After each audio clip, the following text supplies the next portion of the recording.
Assalamualaikum warahmatullahi wabarakatuh. Bismillah, alhamdulillah, alhamdulillahil wahidil ahadi fardis samad, alladzi lam yalid wa lam yulad wa lam yakul lahu kufuwan ahad.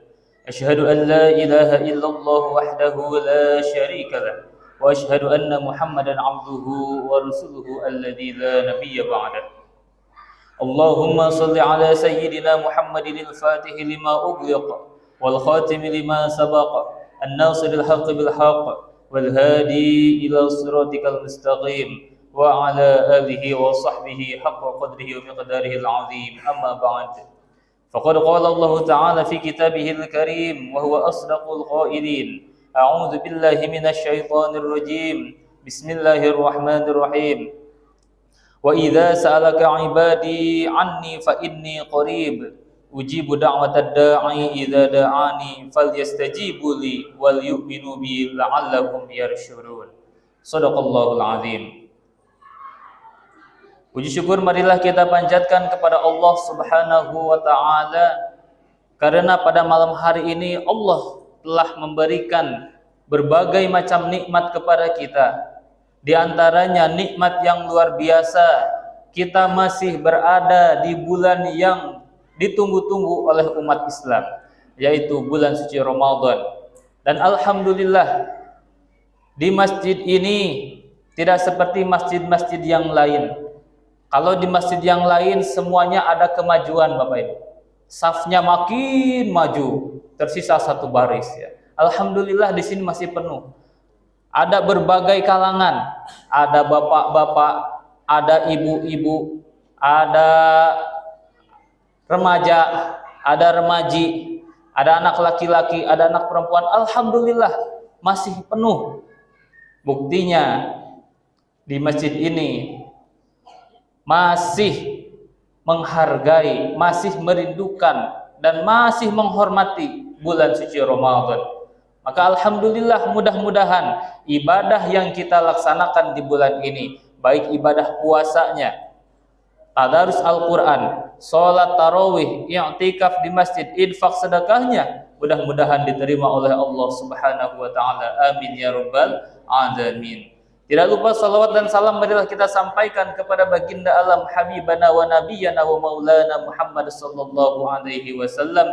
Allahumma salli ala sayyidina Muhammad wa ala ali sayyidina Muhammad. Sebelumnya mungkin ada yang bertanya-tanya, ada yang bertinyi-tinyi, siapa yang cakap depan tuh? Kalau bahasa Melayu kayak gitu ya. Kalau tadi MC mengumumkan dari namanya saja, perkenalkan nama kami Cecep Ahmad Alawi. Oh, Cecep berarti Bandung. Tapi ada pantun Bapak Ibu. Bukan bunda sembarang bunda, bunda ini wajahnya ayu. Bukan Sunda sembarang Sunda, tapi Sundanya sudah melekat ke Melayu. Jadi perkenalkan, kami merupakan salah satu kawannya Ustadz Muhammad Arifin. Beliau guru kami ya, bisa mengantarkan ke sini. Jadi beliau juga sebagai dinas perhubungan karena beliau yang menghubungi kami. Alhamdulillah pada bulan suci Ramadan ini Allah Subhanahu wa taala membukakan pintu maghfirah. Allah bukakan pintu surga, terbuka lebar untuk kita. Allah bukakan pintu rahmat untuk kita. Allah tutup rapat-rapat pintu neraka. Dan Allah pasti mengijabah, mengkabulkan apa yang kita minta. Bahkan Allah sangat malu apabila ada salah satu hambanya yang tidak dikabulkan doanya. Berkaitan dengan doa ini, ada sabda Rasulullah Sallallahu Alaihi Wasallam. Rasulullah Sallallahu Alaihi Wasallam pernah bercerita bahwa dulu sebelum masuk Islam, ada 3 orang musafir melakukan perjalanan jauh dengan cara berjalan kaki, Bu. Karena dulu tak ada yang namanya Grab, tak ada yang namanya Maxim, taksi, Honda, hanya ada unta ataupun kuda. 3 orang ini melakukan perjalanan jauh dengan berjalan kaki. Setelah berjalan jauh, ternyata hujan lebat. Mereka bertiga mencari tempat untuk berteduh. Akhirnya mereka menemukan sebuah lubang gua, ya, mulut gunung. Mereka berteduh di sana sampai tertidur karena kecapean. Setelah terbangun, mereka terbangun tak sadar kenapa gelap kayak gini. Tadi gak gelap kayak gini. Ternyata di mulut gua tersebut sudah tertutup oleh sebongkah batu yang sangat besar. Mulai orang yang pertama, laki-laki yang pertama mendorong batu itu dengan sekuat tenaga. Tak bisa juga. Orang kedua mendorong juga sampai sekuat tenaga sampai keluar kentutnya. Ada. Tak juga terdorong batu tersebut. 3 orang mendorong, tak juga terbuka batu tersebut. Akhirnya salah seorang dari ketiga orang tersebut inisiatif. Kalaulah sudah seperti ini, kita harus meminta pertolongan kepada Allah. Ayo kita berdoa kepada Allah. Kita sebutkan kebaikan yang pernah kita lakukan, yang kita lakukan dengan ikhlas. Kita minta Allah balaskan dari kebaikan tersebut supaya kita terbebas dari gua ini. Dan orang yang pertama pun berdoa, ya Allah, aku adalah seorang penggembala kambing. Aku juga punya orang tua yang sudah tua renta. Aku punya 1 istri dan beberapa anak. Setiap pulang menggembala kambing, aku tak lupa memerah susu kambing. Susu kambing, masa susu unta ya? Diperahnya susu kambing tersebut aku berikan kepada kedua orang tuaku. Aku tak berani berikan susu tersebut kepada orang lain, bahkan kepada anak istriku sebelum orang tuaku sendiri yang meminumnya. Setiap hari aku berikan, aku ikhlas mengerjakan itu ya Allah. Bahkan sampai suatu hari tempat menggembalaku sangatlah jauh dan aku pulang ke rumah orang tuaku dalam keadaan malam. Ternyata orang tuaku sedang tertidur, terlelap. Tak berani aku membangunkannya, aku berdiri di sampingnya, menunggu kedua orang tuaku bangun, barulah aku berikan air susu tersebut. Bahkan aku suapi mereka setiap hari, aku gantikan bajunya setiap hari, aku mandikan karena mereka sudah tua renta. Ya Allah, dia berdoa, kalaulah itu merupakan kebaikan di sisimu dan engkau pantas membalasnya untukku, maka ya Allah, kabulkanlah doaku ini. Tolonglah kami, keluarkan kami dari gua ini, tolong geserkan batu yang menghalangi pintu gua ini. Akhirnya Bapak Ibu hadirin rahimakumullah, terbuka 1/3-nya. 1/3 mencoba keluar, tak bisa keluar karena mulut gua itu hanya masuk satu orang saja pintu gua tersebut. Akhirnya orang yang kedua giliran berdoa, ya Allah, aku adalah hambamu ya Allah. Dulu aku pernah jatuh cinta. Aku jatuh cinta kepada anak dari pamanku, sepupu ya. Anak dari pamanku itu wajahnya ayu, wajahnya cantik, badannya BMW, tahu BMW? Bahenol montok wow gitu ya. Dan aku pun tergila-gila kepadanya. Sampai-sampai aku mengajak dia untuk berzina. Tapi dia menolak. Dan aku pun mencari cara supaya dia mau berzina denganku. Akhirnya ya Allah, aku kumpulkan duit 100 dinar. Aku tawarkan kepada perempuan tersebut, maukah kau 100 dinar ini? Maulah bang, siapa yang tak mau uang? Tapi satu syaratnya, tidurlah denganku, kata orang tersebut. Akhirnya dia mau. Ketika aku bawa ke kamar, dia sudah melepas bajunya. Allah berikan hidayah kepadaku. Aku takut dengan perbuatanku tersebut. Seketika yang tadinya aku berani melakukan maksiat, seketika aku langsung takut dengan perbuatan tersebut. Aku tinggalkan perempuan tersebut dan aku tak menagih uang itu.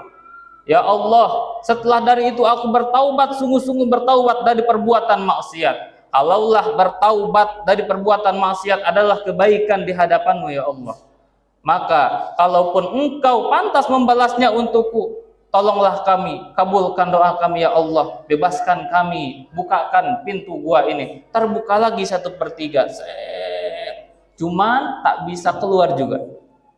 Akhirnya yang terakhir, orang yang ketiga, dia berdoa. Giliran kamu terakhir. Oh iya, saya berdoa dia.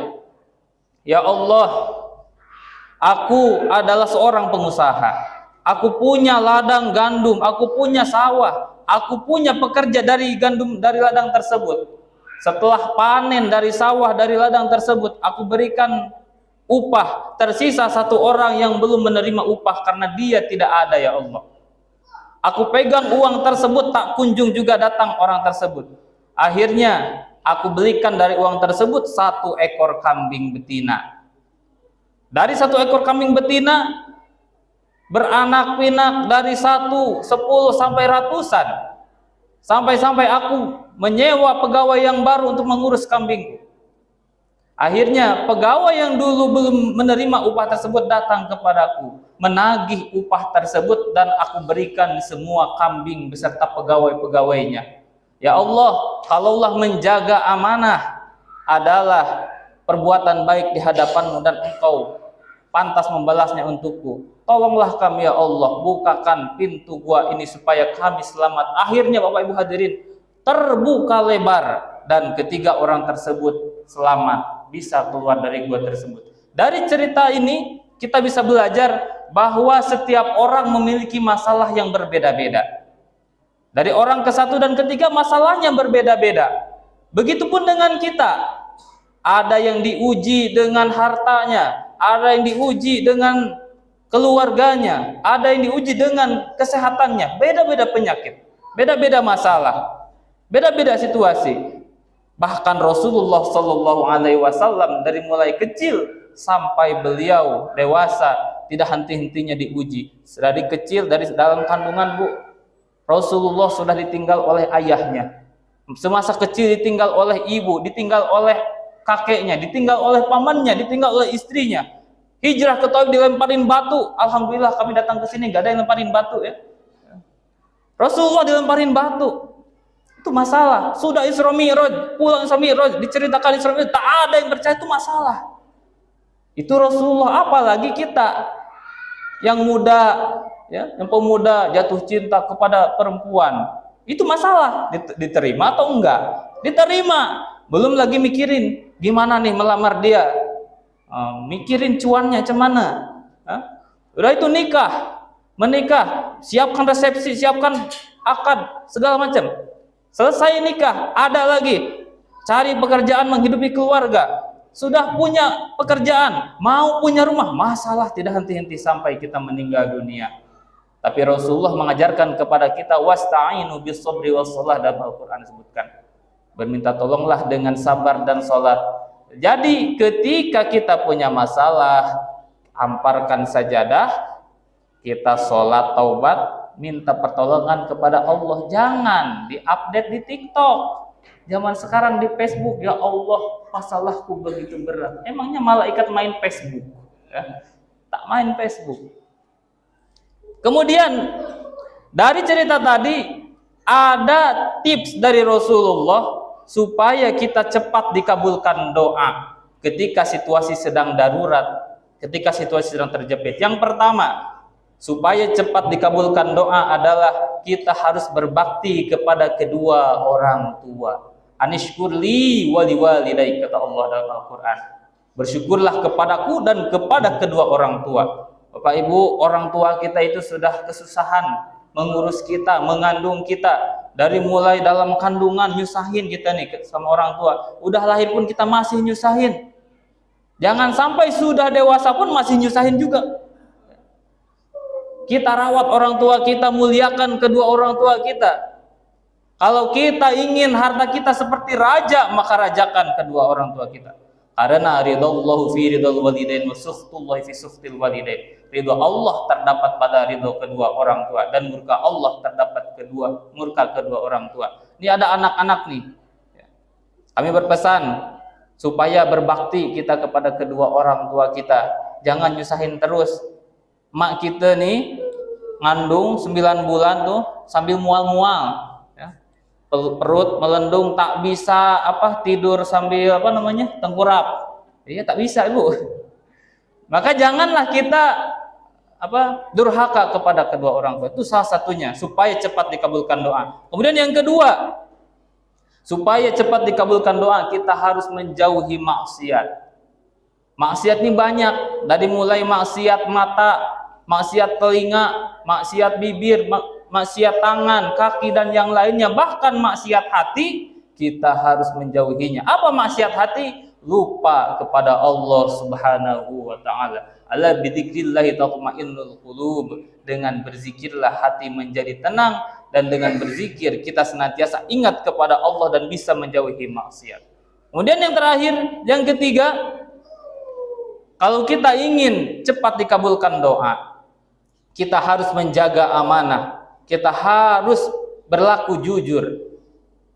Tapi kan kita bukan pejabat, tak punya jabatan. Ya, mungkin kita tak punya jabatan, kita punya keluarga. Allah firmankan, ya ayyuhalladzina amanu qu anfusakum wa ahlikum nar. Wahai orang-orang beriman, lindungilah diri kamu dan keluargamu dari siksa api neraka.